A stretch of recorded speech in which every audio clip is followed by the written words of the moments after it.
사도행전 23장 11절 제가 봉독하겠습니다. 그날 밤에 주께서 바울 곁에 서서 이르시되 담대하라. 내가 예루살렘에서 나의 일을 증언한 것 같이 로마에서도 증언하여야 하리라 하시니라. 아멘. 우리가 22장 후반부부터 23장 앞부분까지는 좀 건너뛰었는데 이 11절을 조금 이해하기 위해서는 좀 건너뛴 부분을 잠깐 제가 요약해서 말씀을 드리겠습니다. 22장 후반부에서 시작되는 이 바울의 실망스러운 상황들은 바울이 자기의 형제들 유대인들에게 복음을 전하는 장면부터 이어지는 내용입니다. 특히 바울이 자신의 과거 경험에 대해서 매우 디테일하고 진솔하게 이야기를 꺼내기 시작했는데, 당시 바울은 여러 사람에게 집단 폭행을 당해서 몸이 만신창이가 된 상태였죠. 그럼에도 불구하고 유대인들에게 복음을 전하는 일에는 기회를 달라고 요청해서 자신이 예수 그리스도를 만났던 일, 그리고 살아계신 하나님의 음성을 들었던 일, 하나님께서 그 의인을 보도록 하셨던 것, 그리고 예수께서 주이신 것과 이 주님께서 이방인에게 구원을 전하라고 하는 사명을 주셨다는 것까지 해서 사실상 하나님의 율법과 하나님의 뜻에 철저히 순복했다라고 하는 것들을 강조하기 시작합니다. 그런데 바울은 자신이 과거에 있었던 그런 자신의 나쁜 모습들, 그것들까지도 다 이야기를 하면서 사실은 상당히 진솔하고 자신의 과거의 경험을 생생하게 전달하는데, 유대인들은 이방인에게도 구원을 전하라고 했다는 대목에서 거의 참지 못하게 됩니다. 그래서 저 바울이라는 인간은 존재해서는 안 된다라고 하면서 로마 군인이 있음에도 불구하고 죽이려고 하죠. 그때 백부장은 바울이 히브리어로 말했기 때문에 무슨 말인지 전혀 못 알아들었습니다.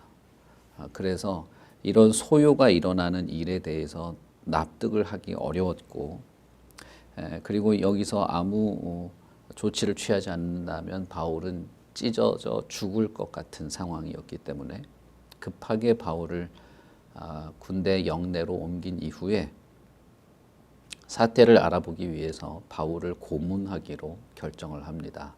그래서 로마에서 하는 유명한 이 형벌인 채찍을 때리는 이 채찍형을 하게 되는데, 바울의 지금 상태에서 채찍까지 얻어맞으면 거의 살기 어려운 것이죠. 그러나 어쨌든 백부장은 바울을 고문해서 왜 이런 일이 일어났는지를 실토를 하게 만들 작정이었습니다. 그때 바울이 내가 로마 시민인데 로마 시민을 이렇게 재판도 하지 않고 채찍질을 할 수 있는가? 이 당시에 로마 시민은 몇 가지 특권이 있었습니다. 그중 하나는 세금을 내지 않을 권리가 있었고, 또 하나는 로마 황제에게 내가 재판을 신청할 권리가 있었고, 그리고 또 하나는 재판 없이 체벌을 받지 않을 권리가 있었습니다. 특히 이 채찍형은 너무나도 고통스러운 형벌 중에 하나였기 때문에 로마 시민은 그 형벌을 받지 않을 권리가 있었습니다. 그렇기 때문에 바울이 이렇게 말을 하게 되죠. 그 말을 들은 백부장이 천부장에게 보고를 하고, 천부장이 와서 바울에게 이야기를 합니다. 너가 정말 로마 시민인가? 나는 로마 시민이다. 그러나 바울의 행색을 봤을 때는 전혀 로마 시민 같지 않은 것이죠. 일단 유대인인데다가 바울은 여러 도시들을 20여 년이 넘는 시간 동안에 여러 도시들을 자기가 직접 텐트를 만드는 일을 하면서 자급자족하면서 복음을 전해왔기 때문에 전혀 이렇게 윤택한 생활을 하는 사람처럼 보이지 않았죠. 그렇기 때문에 이 천부장은 로마 시민이 되기 위해서는 상당히 많은 이 돈이 들어가는데 너가 그렇게 돈이 있을 것 같지 않다라는 말을 하게 됩니다. 그래서 나는 로마 시민권을 얻기 위하여 많은 돈을 들였다. 이렇게 말하죠. 이것은 당신의 행색을 보니 그만한 돈을 내고 로마 시민이 되었을 것 같지 않다. 이실직고를 해라. 이런 표현이라고 보시면 되겠습니다. 그러자 바울은 나는 다소 사람으로서 나면서부터 로마 시민이다 라고 말한 것입니다. 그 말은 바울의 아버지나 할아버지 때부터 로마 시민이라는 뜻이고, 특별히 다소라고 하는 그 도시는 로마에게 특별 혜택을 받은 도시 몇 개의 도시 중에 하나였습니다. 그래서 다소라고 하는 도시 전체가 세금을 면제받았을 뿐 아니라 다소에서 태어나는 사람들은 로마 시민이 되는 특별한 혜택을 받은 적이 있었습니다. 그러니까 바울이 아마 그런 사람이었겠죠. 그 이야기를 듣고 다소 출신이라는 말, 그리고 태어나면서부터 로마 시민이라는 말을 듣고 천부장은 상당히 당황했습니다. 그래서 자신이 로마 시민을 재판도 하지 않고 체벌하거나 유대인들에게 맞아 죽을 뻔한 이 일들에 대해서 제대로 처리하지 않은 것 때문에 상당히 이제 두려운 마음이 들게 됩니다. 그래서 그 자리에서 바울이 성전에서 유대인들과의 언쟁이 있었던 그런 정도가 아니라 유대의 최고의 의결기관인 산헤드린 공회를 소집하게 합니다. 천부장이니까 그게 가능했죠. 바울이 산헤드린 공회를 소집해달라 한다고 해서 될 일이 아니죠. 그러나 천부장은 정식 재판이든 뭐든 공식적인 절차를 갖고 싶어 한 것입니다. 그래서 유대 사회에서 가장 중요한 회의 중에 하나였던 최고의 의결 회의였던 산헤드린 공회를 소집을 하게 되는 것이죠. 그리고 그 산헤드린 공회에서 정식 재판을 열게 됩니다. 23장에 있는 내용이 그 정식 재판의 내용이 되겠습니다. 그러면 바울의 입장에서는 예루살렘에 왔을 때부터 예루살렘 장로들은 복음을 변증하고 수호하고 예수 그리스도의 복음을 이렇게 지켜내기보다는 바울을 설득해서 오히려 유대인이 아닌 바울을 설득해서 율법을 잘 지키는 모습을 좀 보여주자라고 했고, 그리고 성전에 가서 일주일간 율법의 결례를 행하는 일이 있었음에도 불구하고 유대인들은 그 결례가 끝나자마자 끌어내어서 구타를 하게 됐고, 그 와중에도 복음을 전할 때 아시아나 마게도냐 어디에서도 말한 적 없던 자신의 과거의 그 상세한 과거를 마치 고백하듯이 말하면서 유대인들에게 전했지만 유대인들은 오히려 더 분노했고, 로마 시민임에도 불구하고 고문을 당할 뻔했고 하는 이 모든 과정들이 뭐랄까 항상 이렇게 뭔가 어긋나는 듯한, 뭔가를 시도해보고 뭔가가 이 어떤 것에 대한 어떤 돌파구를 찾아서 하려고 하지만 항상 결과가 어떤 열매를 얻지 못하고 더 악화되는 과정들을 보게 됩니다. 아마 바울은 이런 과정 속에서 심리적으로 지치거나 실망했을 것 같습니다. 그러나 산헤드린 공회가 열리게 되는 아주 좋은 기회가 생긴 것이죠. 정식 재판을 하게 되면 자기 자신을 정식으로 변론할 수 있고 변증할 수 있고,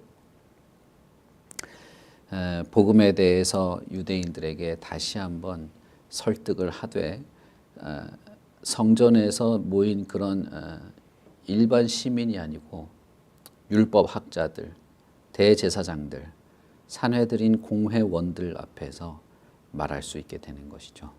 거기에는 자신의 동문들, 가말리엘의 수하들, 여러 훌륭한 랍비들이 모여 있을 것입니다. 거기서 바울은 다시 한번 기회를 얻은 것입니다. 자신을 변증하고 변론할 기회, 복음을 복음답게 설명할 기회, 예루살렘 장로들은 오히려 바울을 설득해서 율법을 잘 지켜보자고 말했지만 본인이 하나님으로부터 받은 진리를 유대인 고위 종교 지도자들 앞에서 설파할 기회를 얻게 된 것이죠.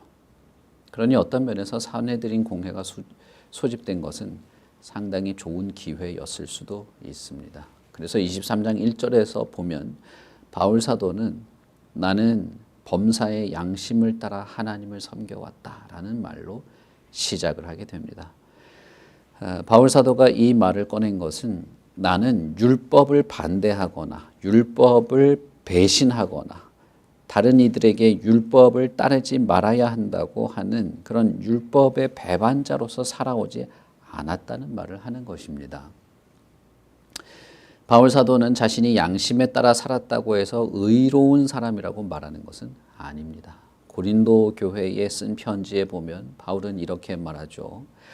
내가 자책할 아무것도 깨닫지 못한다. 나는 나 스스로를 자책할 만한 어떤 것도 내 안에서 발견하지 못한다. 그러나 이로 말미암아 내가 의롭다 함을 얻지는 못한다. 다만 나를 심판하실 이는 주님이시다 라고 말합니다. 그러니까 내가 양심에 걸리는 게 없고 양심에 거리끼는 게 없다고 해서 내가 의로운 사람이냐? 그런 건 아니다. 누구도 그렇게 의로워지지는 않고 판단하시는 분은 주님이시기 때문에 주님이 보시기에 의로워야만 한다라는 말을 이어간 것이죠. 그러니까 23장 1절에서 바울이 말하는 내가 범사의 양심을 따라서 하나님을 섬겼다라고 하는 것은 내가 아무 잘못도 없고 나는 무고하고 나는 의로운 일만 했다라는 그런 말을 하는 것이 아닙니다. 바울 사도는 내가 율법을 훼손시키거나 율법에 반대하거나 율법을 모독하는 일을 한 것이 아니라 하나님께서 나에게 주신 사명을 따라서 했을 뿐이다 라는 말을 하는 것이죠. 그 말을 듣자마자 대제사장 아나니아가 바울의 입을 치라라고 명령합니다. 그러자 바울이 내가 무슨 잘못을 했기에 나를 치라고 하느냐, 회칠한 담 같은 인간아 라고 하면서 대제사장 아나니아를 알아보지 못하고 오히려 대제사장에게 쏘아붙이는 말을 하죠. 이런 언쟁이 일어나기 시작하면서 산헤드린 공회에서 바울이 복음을 변증하거나 자기 자신에 대해서 변론할 이 기회가 엉망진창이 되기 시작한 것입니다.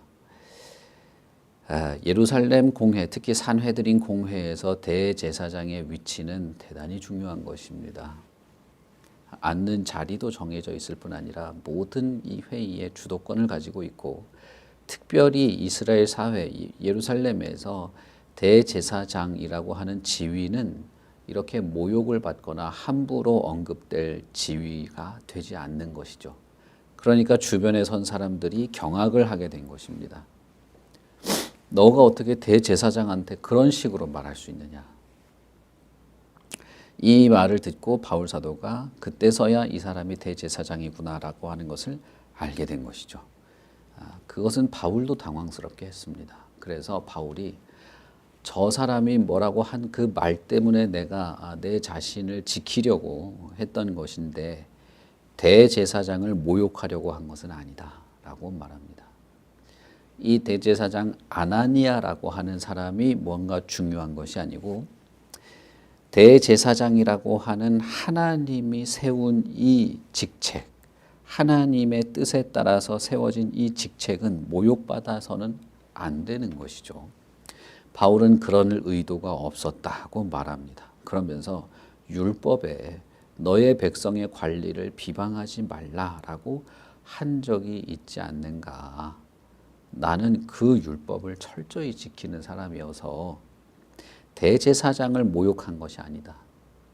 내가 내 양심에 따라서 율법에는 흠이 없다고 말한 것인데 그것을 폄하하기에 나는 내 자신을 지키려고 했을 뿐이지 대제사장을 모독하려고 한 건 아니다라고 말하죠. 이런 일련의 대화 속에서 바울은 산헤드린 공회에서 얻었던 이 기회가 이상한 방향으로 흘러가게 된 것입니다. 복음에 대해서 혹은 하나님의 사명에 대해서 구약과 선지자의 모든 말을 논리적으로 설파할 기회가 없어지게 된 것입니다. 여러분, 바울은 회당에서 유대인들을 만나서 수년간 그들과 논쟁하기도 하면서 항상 했던 것은 무엇입니까? 성경을 강론한 것입니다. 그가 자신의 경험이나 느낌이나 무슨 누군가의 예를 들어서 설명한 적이 없고, 바울 사도가 전하는 복음의 내용이란 언제나 성경을 강론하는 것이었습니다. 헬라인에게든 유대인에게든 언제나 그는 성경 자체를 강론하는 것을 통해서 복음을 전했고, 구약의 예언과 선지자들의 글을 자세히 살펴서 펼쳐서 설명하는 것이 그가 지난 20여 년간 했던 복음의 전도의 전부였죠. 산헤드린 공회에서 이 유대인들 종교학자들과 함께 구약을 논하고 성경을 강론할 기회를 얻었는데 이상하게 대화가 흘러가게 된 것이죠. 그 바람에 바울 사도가 산헤드린 공회에서 자신을 변증할 만한 기회가 갑자기 이렇게 없어지게 된 것이죠. 바울은 그 자리에서 이 공회에 참석한 자들 중에 일부가 사두개인이었다. 그리고 바리새인 일부가 있었다라고 하는 것을 보게 됩니다. 그 자리에서 바울이 외치게 되죠. 여러분 형제들, 나는 바리새인입니다. 바울 사도가 빌립보에 쓴 편지에도 자신에 대해서 이렇게 말하죠. 나는 히브리인 중에 히브리인이다. 가말리엘의 수하고 베냐민의 집하고 율법에 대해서는 특별한 열심이 있어서 흠이 없던 자였다라고 말한 적이 있었죠. 바울 사도는 나는 바리새인이고 바리새인의 아들이고 죽은 자의 소망 곧 부활로 말미암아 내가 이렇게 고통을 받는다라는 말을 하게 됩니다. 이것은 사실이었습니다. 바울 사도가 전한 많은 성경의 핵심들, 여러분 사도행전 그 앞부분을 살펴보시면 알겠지만 바울 사도는 어디에서나 예수 그리스도의 죽음과 부활을 언제나 전했습니다. 유럽이든 아시아든 어디든 마게도냐든 바울이 전한 복음의 핵심에는 부활하신 그리스도가 예수가 그리스도라는 것이었습니다. 언제나 바울 사도는 그리스도의 부활과 재림하실 그리스도의 구원의 역사들을 전한 것이기 때문에 이 말은 사실입니다. 어떤 학자들은 바울이 산헤드린 공회에 있는 어떤 정치적 역학관계를 보고 이 사람들에게 어떤 그 분열을 일으키기 위해서 정치적인 말을 했다라고 하는데, 바울 사도가 이 자리에서 그런 말을 했다. 그래서 정치적으로 교묘한 말을 해서 산헤드린 공회에서 다툼이 나게 했다. 굳이 그렇게 생각할 필요가 없습니다. 성경을 왜 그런 식으로 이해하려고 하는지가 더 이상하죠. 바울 사도는 자신이 이때까지 전했던 복음을 다시 한마디로 전한 것입니다. 예수 그리스도의 부활. 그것이 모든 예수 믿는 자의 소망이고, 그것은 사실상 율법을 어기거나 참된 신앙에서 벗어난 이단적 사상이 아니라고 하는 것을 그는 강조하고 전한 것입니다. 예수 그리스도를 믿는 모든 성도, 초대교회 때부터 지금까지 2000년이 넘는 시간 동안에 교회의 모든 성도가 가지고 있는 소망은 부활하신 그리스도인 것이죠. 그리스도께서 부활하셨기 때문에 내가 소망을 가지고, 그가 부활하셨기 때문에 우리가 두려움이 없고, 그가 부활하셨기에 이 땅에서의 삶에 집착하지 않고, 그가 부활하셨기 때문에 우리가 새 생명을 얻었음을 알고, 그가 부활하신 것을 기념하여 주일마다 모였고, 그가 부활하신 것을 기념하며 성찬을 떼었던 것이죠.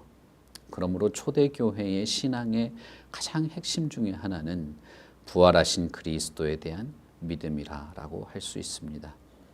바울 사도는 어떤 면에서는 그리스도를 믿는 자, 혹은 교회의 핵심적인 어떤 신앙의 근거를 말한 것이죠. 그리고 나서 사내들인 공회는 난장판이 됐습니다.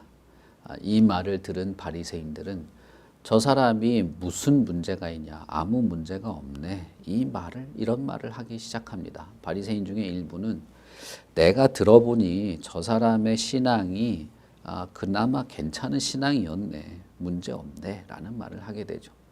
그러자 일부 사두개인들은, 사두개인들의 특징은 내세를 인정하지 않는 것이었습니다. 참 신기하게도 유대인임에도 불구하고 그들의 신앙은 내세를 인정하지 않고 현실에 큰 비중을 두는 사람들이었기 때문에 영도 없다, 천사도 없다, 부활도 없고 내세도 없다 라는 신앙을 가지고 있었기 때문에 그 자리에서 사두개인들은 무슨 소리를 하는 거냐, 저게 지금 이단이지 뭐가 정상이냐 이러면서 다투기 시작한 것이죠.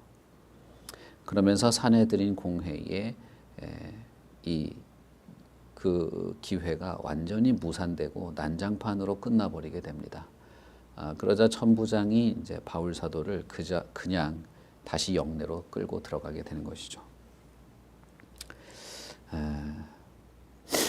그리고 그날 밤에 주님께서 바울에게 다시 나타나신 것입니다. 아주 좋은 기회였던 사내들인 공회도 사람들이 분쟁하고 논쟁하는 것으로 끝나버린 이후에 바울 사도가 매우 실망했던 것 같습니다. 예루살렘에 들어와서부터 1년 된 이 모든 일들이 실망스러울 따름이었죠. 이제 자기 자신은 어떻게 되겠는가?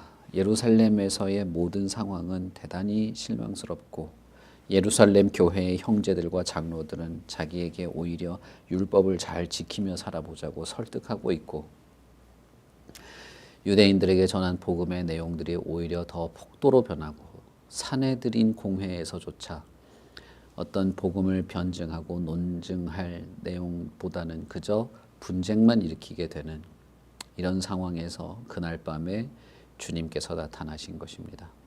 우리는 사도행전에서 바울에게 주님이 나타났다고 기록된 다른 부분도 알고 있습니다. 그것은 회당에서 복음을 전했을 때 사람들이 도대체 이게 무슨 소리냐, 다음에 다시 한번 말해봐라, 이런 태도들 아주 냉담하고 냉랭한 태도들을 보고 바울이 먼지를 털면서 내가 다시는 유대인에게 복음을 전하나 보라, 내가 유대인에게는 복음을 전하지 않겠다, 이방인에게나 가야 되겠다라고 했을 때 그때 그날 밤에도 주님이 바울에게 등장했죠. 그때 주님이 바울에게 뭐라고 말합니까? 실망하지 말라라고 말하죠. 실망하지 말고 내가 복음을 전하는 일에 침묵하지 말아라 라고 하면서 오히려 바울의 마음을 어루만지고 바울에게 다시 그래도 복음을 전해야 된다라고 하는 일을 주님께서 하십니다. 그러면서 바울에게 너가 침묵하지 말고 입을 닫지 말고 그래도 복음을 전해라. 이 성에 복음을 들을 사람, 내가 선택한 사람들이 있다라고 오히려 주님이 바울을 설득하는 그런 일이 있었습니다. 그리고 오늘 밤에도 이 밤에도 주님께서 바울에게 나타나셔서 담대하라라고 말합니다. 그러면서 내가 예루살렘에서 나의 일을 증언한 것 같이 로마에서도 증언하여야 한다라고 말하면서 예루살렘에서의 이 일이 아무 소득도 없이 여러 며칠간에 이루어진 일들이 어떻게든 돌파구를 찾아보고 유대인들에게 다가가려고 했던 일들이 다 무산된 것처럼 보이고 이것이 어떻게 하던 이 일이 제대로 이루어지지 않는 것처럼 보이지만 그러나 실제로는 너가 로마에서 복음을 전하도록 하게 될 것이다 라는 것입니다. 이 일은 바울 사도에게 로마에 가서 복음을 전하겠다는 꿈을 다시 한번 굳게 하게 했습니다. 그리고 자신이 이 유대 사회에서 사형당하지 않을 것이라는 확신을 갖게 됩니다. 그래서 여러분 우리가 잘 알듯이 배를 타고 이제 로마에 압송되게 될 때 태풍을 만나죠. 유리굴라라고 하는 태풍을 만날 때 바울 사도가 배에 있는 사람들에게 설득을 하지 않습니까? 여러분 나는 어떤 사람인데 복음을 전하러 가는 사람인데 근데 그 배에 탄 사람들은 다 죄수거든요. 그러니까 웃기는 말이죠. 나도 죄수고 너도 죄수고 한데 나는 지금 로마에 특별히 한 일이 있어서 가는데 여러분들 죽지 않을 것이다. 그것은 주님께서 바울을 설득했기 때문입니다. 바울은 실망도 잘하고 짜증도 잘 내고 금세 복음을 전하다가 포기할 만한 그런 상황 속에서 상당히 마음이 어려웠던 것이죠. 그때 바울에게 주님께서 나타나셔서 실망하지 말아라. 담대하라. 너는 로마에까지 가게 될 것이고 로마에서도 복음을 전하여야만 한다. 바울 사도는 자신이 주님으로부터 받은 사명이 아직도 유효하고 이 사명이 실패한 것이 아니고 주님께서 주신 이 사명을 이루기 위한 과정 속에 있다는 사실을 다시 한번 깨닫게 됩니다. 지난 수십 년간 바울이 경험한 것이 그것이었지만 그럼에도 불구하고 이런 상황 속에서 또 실망할 수밖에 없었던 것이죠. 그러나 바울에게 주님은 다시 나타나셔서 다시 바울을 어루만지고 그를 다루시고 그에게 다시 한 걸음을 내딛도록 용기를 주시는 것입니다. 그의 상황이 변했다거나 죄수의 신분에서 벗어나게 됐다거나 예전에 감옥에 갇혔을 때 옥문이 열린 것처럼 기적적인 어떤 일이 벌어졌다거나 한 것이 아닙니다. 다만 주님께서 바울에게 아직도 너는 나의 증인으로 할 일이 있다. 복음의 일꾼으로 할 일이 있고 이것은 나의 일을 위해서 겪게 되는 일이라고 하는 것을 확신시켜 주었던 것입니다. 우리는 바울의 여러 편지와 말 속에서 그가 얼마나 확신이 있고 흔들림이 없는 사람이었는가를 잘 느낄 수 있습니다. 그러나 여러분 사도행전에서 볼 때 바울은 우리보다 더 대단한 사람이 아니었어요. 그도 수십 년간 주님의 말씀 복음을 전하며 여러 교회들을 섬기고 여러 형제들을 양육해낸 사람이지만 마음이 흔들리고 복음을 전하는 일에 회의를 느끼고 사람들에게 환멸을 느끼는 그런 심리의 파도를 겪었던 사람이라는 것입니다. 특히 사도행전에서 바울의 모습을 보면 그런 것들을 많이 느끼게 되죠. 그럴 때마다 주님이 바울을 다독여 왔다는 것을 우리는 알 수 있습니다. 사도행전에 일일이 기록이 안 됐을 뿐입니다. 그럴 때마다 주님은 바울에게 오셔서 그를 다독이십니다.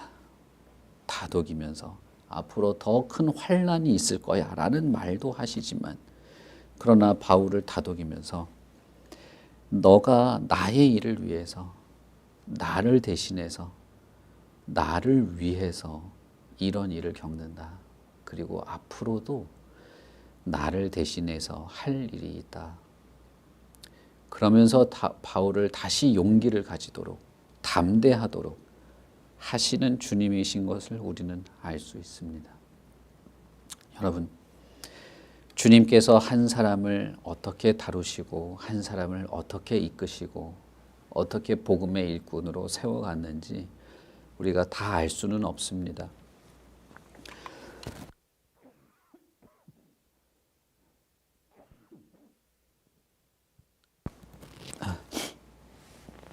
그렇지만 분명한 것은 우리가 생명이 끝나는 날까지 아니면 주님께서 너의 사명은 여기까지다라고 말씀하시는 그 순간까지 우리는 포기할 만한 상황이 올지언정 주님은 포기하시는 분이 아니라는 것입니다.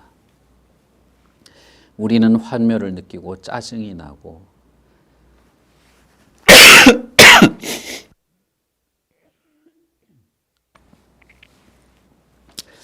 내가 다시는 복음을 이 사람들에게 전하나 보자 라고 말하고 싶고, 어떻게든 기회를 만들어서 어떻게든 돌파구를 찾고 한 걸음씩 나가 보려고 할 때, 그럴 때마다 번번이 뭐가 어그러지는 상황 속에서 실망하기 쉬운 사람들이지만, 그러나 주님은 그런 분이 아니라는 것입니다.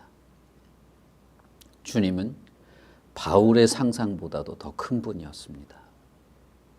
바울의 기대와 바울의 열망보다도 더 뜨거운 분입니다.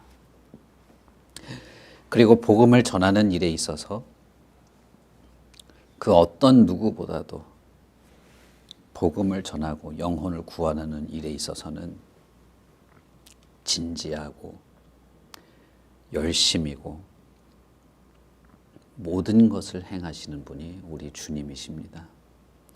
우리는 그냥 쓰임을 받을 뿐이에요.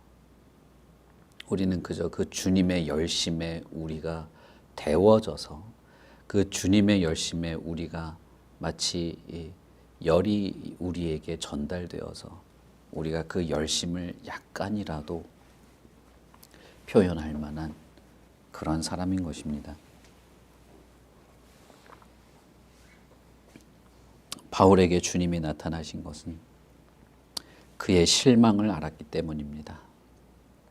그가 얼마나 연약한 자인가를 알기 때문이고, 그럼에도 불구하고 주님께서 그를 통하여 하나님께 영광을 돌리는 그리스도의 복음을 전하는 일을 얼마나 주님께서 원하고 계시는지를 보여주십니다. 다시 한번 말씀드리면 우리는 주님의 마음을 다 이해하지 못합니다. 그 열심과 그 주님의 뜨거움을 우리는 다 느끼지 못할 수도 있습니다. 그러나 분명한 것은 주님께서는 포기하지 않으시고 우리를 끝까지 다독이시고 붙잡으시고 용기를 주시고 주님의 일을 위하여 살아가는 일에 멈춤이 없도록 하시는 그런 분이라는 것입니다. 여러분, 우리 교회가, 그리고 우리 각자가 살아가는 삶의 여러 정황 속에서 얼마나 실망스러운 일이 많습니까? 그만하고 싶을 때가 많고, 포기하고 싶을 때가 많고, 될 대로 되라는 식으로, 어떨 때는 자포자기하는 심정으로 주님이 알아서 하시라고 말할 때도 있습니다. 저도 그럴 때가 있어요. 그때 주님을 의지하는 마음인지 자포자기하는 마음인지 실망인지 구분이 안 될 정도로 뒤섞여 있을 때도 많이 있습니다. 그러나 우리가 다시 돌아갈 곳, 우리가 다시 우리의 마음을 향할 곳, 다시 우리가 붙잡아야 될 것은 주님이시죠. 예수 그리스도이십니다. 부활하신 그리스도, 지금도 살아서 우리의 마음과 우리의 삶과 우리의 생각과 우리의 인생 전부를 책임지시는 주님에게 우리는 다시 눈을 돌려야 하는 것입니다. 우리의 마음의 중심, 우리의 삶의 중심, 교회의 중심, 교회의 모든 사명과 복음의 중심은 우리 주님인 것이죠. 그러니 여러분, 예수 그리스도를 생각하십시오. 부활하신 그리스도를 생각하십시오. 그분이 지금도 살아있고 나를 알고 나를 찾아오고 내 마음의 문을 두드리시는 분이심을 다시 생각하십시오. 그리고 그 주님의 말씀을 귀 기울여 들으시고, 주님께서 나를 여전히 사랑하실 뿐 아니라 나를 다독이시고 참된 교회답게 살아가도록 하시는 분이라는 사실에 용기와 담대함과 능력과 희망 안에서 그렇게 살아가시기를 바랍니다. 우리 같이 기도하겠습니다. 하나님 아버지, 은혜를 참 감사합니다. 주님께서 바울에게 그날 밤에 나타나신 것이 마치 제자들이 풍랑 속에서 고통스러워할 때 그 호수를 가로질러 다가오시듯이 지체 없이 그에게 찾아오셔서 그를 도닥이시고 담대하게 하시고 지금의 현 상황보다도 더 큰 일, 주님의 그 큰 생각들을 보여주시는 것을 믿습니다. 주님이 그렇게 바울을 이끌어 가셨는 줄 생각합니다.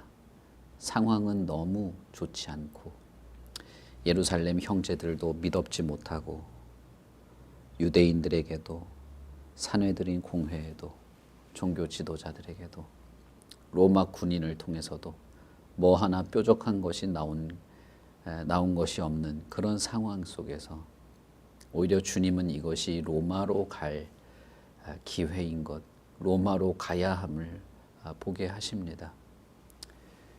우리가 우리의 삶의 눈을 돌리자면 너무나 실망스럽고 우리의 발걸음들이 허망한 결과로 끝날 때가 많고 내가 선의로 했던 것이 오해로 돌아오고 주님을 향한 내 열심이 모독받게 되는 상황에 종종 처하게 됩니다. 우리가 우리의 삶의 현실에만 눈을 둔다면 그것은 우리를 한없이 실망시킬 것입니다. 주님의 일을 위하여 헌신함에도 불구하고 실망스러운 삶에서 우리의 마음은 연약해질 것입니다. 그러나 우리가 주님을 생각하고 우리와 함께 하신 예수 그리스도를 의지하고 주의 말씀에 귀를 기울이고 주의 성령께서 우리에게 베푸시는 모든 은혜 안에서 살아가기를 바랍니다. 내 삶의 현실에 무게를 두는 것이 아니라 살아계신 예수 그리스도께 내 삶의 중심을 두기를 바라고 그 안에서 용기를 얻으며 살아가게 되기를 바랍니다. 그러니 주님, 한없이 연약한 우리, 한없이 흔들리기 쉽고 부서지기 쉬운 우리를 긍휼히 여기시고 주의 성령의 은혜와 능력으로 주님의 사랑으로 우리를 덮어주시옵소서. 우리를 어루만지시고 늘 지키시고 항상 선한 길로 이끌어 주심을 믿습니다. 오직 주님을 바라보게 하시고 주님 안에서 나도 발견되고 주님 안에서 소망을 알고 살아가는 우리 모두가 되게 하여 주시옵소서. 감사합니다. 예수님 이름으로 기도합니다. 아멘. 하늘에 계신 우리 아버지여, 이름이 거룩히 여김을 받으시오며 나라의 임하옵시며 뜻이 하늘에서 이룬 것 같이 땅에서도 이루어지이다. 오늘날 우리에게 일용할 양식을 주옵시고 우리가 우리에게 죄 지은 자를 사하여 준 것 같이 우리 죄를 사하여 주옵시고 우리를 시험에 들게 하지 마옵시고 다만 악에서 구하옵소서. 대개의 나라와 권세와 영광이 아버지께 영원히 있사옵나이다. 아멘.